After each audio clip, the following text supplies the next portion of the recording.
Le plus lourd bilan que le Bénin ait connu en matière d'attaques terroristes, le Bénin, où l'on retrouve notre correspondant Emilien David.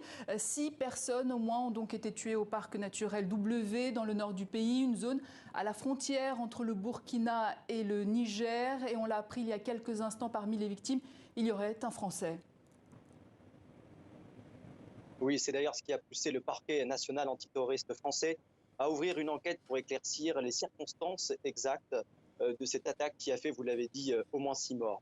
Du profil des victimes, on sait qu'il s'agit d'un militaire de l'armée béninoise et de 5 rangers, dont un ranger français, un instructeur de 50 ans qui travaillait pour le parc W. Concernant les faits, African Park, le gestionnaire du parc W où s'est déroulée l'attaque, a fait mention simplement dans un communiqué de presse d'une embuscade.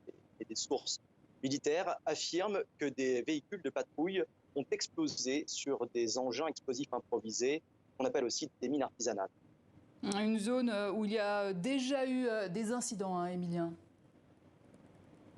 Oui, le nord du Bénin est une zone extrêmement tendue depuis plusieurs mois. La première attaque de ce type a été enregistrée le 30 novembre dernier. Et depuis, 5 autres attaques contre des forces de l'ordre ont été enregistrées sans jamais faire de victimes civiles. Mais cette semaine, avec 6 décès, il s'agit de loin de l'attaque la plus meurtrière depuis le début de cette crise sanitaire. Et ces attaques sont-elles revendiquées, Emilien ? Non, pas encore.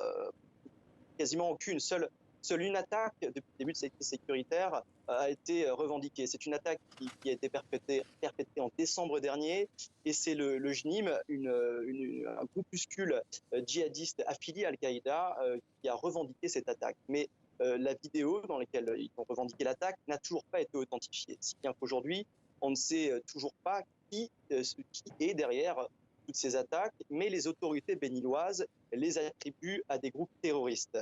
Car une insurrection djihadiste originaire du Sahel s'est répandue dans le nord du Bénin et des études de mouvements djihadistes affirment que le JNIM est très présent dans la zone frontalière avec le Burkina Faso et le Niger. Emilien David en direct de Cotonou, merci pour toutes ces précisions.